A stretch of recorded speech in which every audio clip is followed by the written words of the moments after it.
श्री स्वामी समर्थ. हरतालिका तृतीया 2024 उपवास, साहित्य, पूजा, संपूर्ण माहिती. घरच्या घरी सोप्या पद्धतीने पूजा कशी करावी, कोणकोणत्या झाडांच्या पत्री अर्पण कराव्यात, उपवासाला काय खावे, काय खाऊ नये. यावर्षी 6 सप्टेंबर 2024 वार शुक्रवार या दिवशी आहे हरतालिका तृतीया. भाद्रपद शुक्ल तृतीयेलाच हरतालिका तृतीया असं म्हणतात. म्हणूनच दरवर्षी गणेश चतुर्थीच्या आदल्या दिवशी म्हणजेच भाद्रपद शुक्ल तृतीयेला हरतालिकेचं व्रत केलं जातं. हरतालिका हे व्रत भगवान शिव आणि माता पार्वती यांना समर्पित आहे. तृतीया तिथी सुरू होईल 5 सप्टेंबर 2024 रोजी दुपारी 12:21 आणि समाप्त होईल 6 सप्टेंबर 2024 रोजी दुपारी 3 वाजता. सर्व सुवासिनी स्त्रिया आपल्या पतीच्या दीर्घायुष्यासाठी हे व्रत करतात. तर कुमारिका मुली किंवा ज्या विवाहयोग्य मुली आहेत त्या अनुरूप जोडीदार मिळावा यासाठी हरतालिकेचं हे व्रत करतात. कुमारिका मुली लग्न झाल्यानंतर अखंड सौभाग्यासाठी हे व्रत पुढे सुरू ठेवतात. जर तुमच्यापैकी काही मुलींनी कुमारिका असताना हे व्रत सुरू केलं नसेल आणि आता जरी तुमचा मासिक धर्म सुरू झाला असेल तरी देखील तुम्ही सुयोग्य वर मिळावा यासाठी आत्तासुद्धा हरतालिकेचं व्रत सुरू करू शकता. बऱ्याच सुवासिनी स्त्रिया मंदिरात जाऊन हरतालिकेची पूजा करतात, परंतु घरच्या घरी अतिशय साध्या पद्धतीने हरतालिका व्रताची पूजा कशी करावी हे आपण आज या व्हिडिओमध्ये जाणून घेणार आहोत. स्त्रियांच्या अनेक व्रतांमध्ये हरतालिका हे व्रत सर्वश्रेष्ठ मानलं जातं. माता पार्वतीने भगवान शंकरांना प्रसन्न करून घेण्यासाठी हे व्रत केले होते. माता पार्वतीने हरतालिका व्रत करून कठोर तपश्चर्या केली आणि भगवान शंकरांची प्राप्ती केली. म्हणूनच हरतालिकेच्या दिवशी आपल्याला उमा महेश्वराची पूजा करायची असते. हरतालिका व्रतामध्ये किंवा हरतालिकेच्या पूजेच्या मांडणीमध्ये जे शिवलिंग ठेवलं जातं ते शिवलिंग तसेच पार्वती मातेची मूर्ती, तिच्या सख्या, नंदी आणि गणपती बाप्पांची मूर्ती ही मातीपासून किंवा वाळूपासून तयार करायची असते. याला पार्थिव शिवसृष्टी असं म्हटलं जातं. या व्रतामधील सर्वात महत्त्वाची जी गोष्ट आहे ती म्हणजे जर आपण मातीपासून किंवा वाळूपासून स्वतःच्या हाताने पार्थिव शिवसृष्टी तयार केली तर या पूजेचं आपल्याला खूप जास्त फळ प्राप्त होतं. परंतु ज्यांना मातीपासून किंवा वाळूपासून मूर्ती तयार करणे शक्य नसेल त्यांनी देवघरातील गणपती बाप्पा, शिवलिंग आणि माता अन्नपूर्णाची मूर्ती पूजेमध्ये त्यांची जरी पूजा केली तरी चालणार आहे.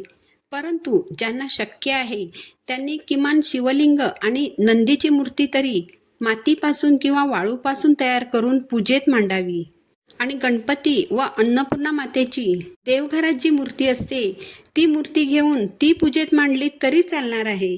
या व्रताच्या पूजेला सुरुवात करताना पूजेचे सर्व साहित्य प्रथम गोळा करावे आणि नंतरच पूजेला सुरुवात करावी. सर्वप्रथम ज्या जागेवर पूजा मांडणी करायची आहे ती जागा स्वच्छ करावी. त्यावर चौरंग मांडावा. त्यावर पांढरे किंवा पिवळे वस्त्र अंथरावे. प्रथम दिवा लावावा. दिव्याची पूजा करून घ्यावी. दिव्याला हळद कुंकू फूल अर्पण करावे. यानंतर गणपती बाप्पांची स्थापना करावी. सर्वप्रथम गणपती बाप्पांना अभिषेक करावा. ओम गम गणपतये नमः हा मंत्र म्हणत गणपती बाप्पांना अभिषेक करावा. प्रथम पाण्याने, मग दुधाने, मग पुन्हा पाण्याने असा अभिषेक करायचा आहे. नंतर चौरंगावर थोडेसे तांदूळ ठेवावेत आणि त्यावर हळद कुंकू अर्पण करावे आणि त्यावर गणपती बाप्पांची स्थापना करावी. गणपती बाप्पांना हळद कुंकू वाहावं, लाल फूल अर्पण करावं, दुर्वा अर्पण कराव्या, गूळ खोबरेचा नैवेद्य अर्पण करावा, धूपदीपाने ओवाळून घ्यावं. यानंतर शिवसृष्टीची मांडणी करून घ्यावी. सर्वात प्रथम शिवलिंगाची स्थापना करावी. चौरंगावर बेलाचं पान पालथं ठेवावं आणि त्यावर शिवलिंगाची स्थापना करावी. शिवलिंगाची स्थापना करताना शिवलिंगाचा जो निमुळता भाग असतो तो उत्तरेकडे करावा. शिवलिंगाच्या बरोबर समोर फुलांच्या पाकळ्या ठेवून त्यावर नंदी महाराजांची स्थापना करावी. नंतर शिवलिंगाच्या एका बाजूला थोडेसे तांदूळ ठेवावेत आणि त्यावर माता पार्वतीची स्थापना करावी. पूजा मांडणी झाल्यानंतर सर्वात प्रथम शिवलिंगावर अभिषेक करावा. जर तुम्ही वाळूचं शिवलिंग बनवलेलं असेल तर त्यावर अभिषेक करणं तुम्हाला शक्य होणार नाही, कारण वाळूच्या शिवलिंगावर जर पाण्याने किंवा दुधाने अभिषेक केला तर शिवलिंग ओघळून जातं. त्यामुळे वाळूच्या शिवलिंगावर तुम्ही फुलाच्या मदतीने अभिषेक करावा. एक फूल घेऊन ते दुधात अथवा पंचामृतात बुडवावं आणि शिवलिंगावर शिंपडावं. अशा प्रकारे अभिषेक करावा. जर तुम्ही मातीपासून किंवा वाळूपासून पार्थिव शिवसृष्टी बनवली तर अभिषेक करताना पाणी आणि इतर गोष्टींचा वापर थोडासा कमीच करावा, जेणेकरून ही पार्थिव शिवसृष्टी पूजा संपेपर्यंत व्यवस्थित राहील. शिवलिंगावर तुम्ही पाण्याने, दुधाने, पंचामृताने तसेच चंदनाच्या पाण्याने देखील अभिषेक करू शकता. अभिषेक केल्यानंतर शिवलिंगावर चंदन अर्पण करावं, भस्म अर्पण करावं. यानंतर माता पार्वतीला हळद कुंकू अर्पण करावं, नंदीला चंदन लावावं. नंदीला तुम्ही हळद कुंकू देखील लावू शकता. पूजेत मांडलेल्या सर्व मूर्तींना चंदन लावून झाल्यानंतर शिवलिंगावर बेलाचं पान अर्पण करावं. बेलाच्या पानाला चंदन लावून ते पान शिवलिंगावर पालथं अर्पण करावं. शिवलिंगावर कापसाचं पांढरशुभ्र वस्त्र अर्पण करावं. अखंड अक्षता अर्पण कराव्या.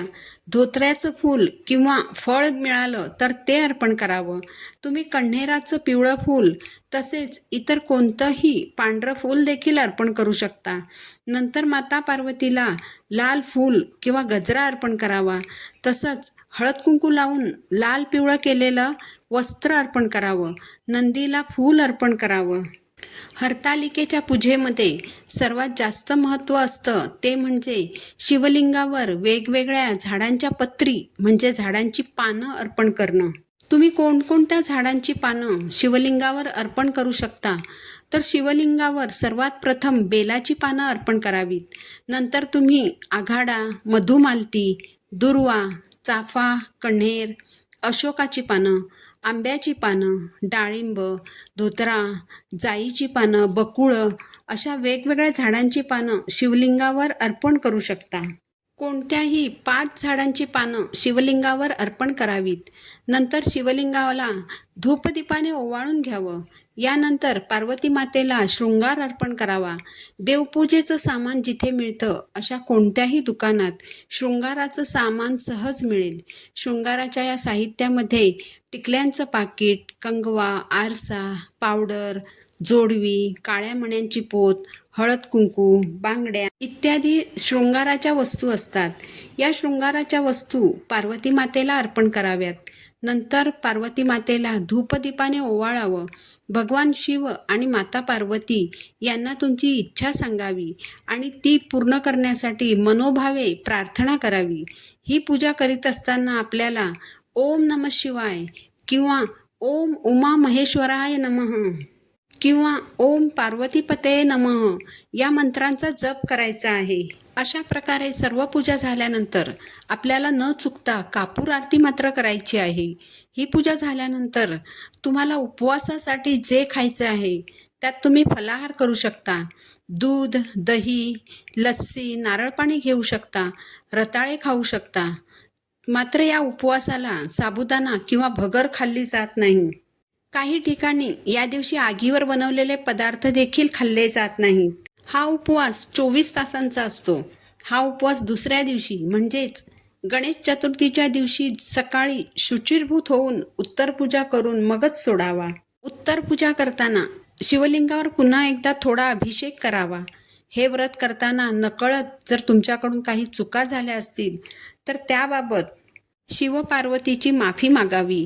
कुमारिकेने इच्छित वर मिळण्यासाठी प्रार्थना करावी आणि सुवासिनी स्त्रियांनी अखंड सौभाग्य लाभू दे अशी प्रार्थना करावी. यानंतर धूपदीपाने ओवाळावं. हरतालिकेचा उपवास सोडण्यासाठी जे पदार्थ तुम्ही घरात बनवले असतील त्याच पदार्थांचा नैवेद्य पूजेला दाखवावा आणि त्यानंतर तेच पदार्थ किंवा तोच नैवेद्य खाऊन उपवास सोडावा. यानंतर तुम्ही मांडलेली जी पूजा होती ती पाण्यामध्ये किंवा झाडाच्या मुळाशी विसर्जित करायची आहे. शृंगाराचं सामान जर तुम्हाला वापरण्यायोग्य असेल तर तुम्ही ते वापरू शकता किंवा मग पुढे जेव्हा तुम्ही कोणती पूजा करणार असाल तर त्या पूजेमध्ये देखील तुम्ही हे शृंगाराचं सामान वापरू शकता. अशा प्रकारे अगदी साध्या आणि सोप्या पद्धतीने आपल्याला घरच्या घरी हरितालिका पूजन करायचं आहे. श्री स्वामी समर्थ.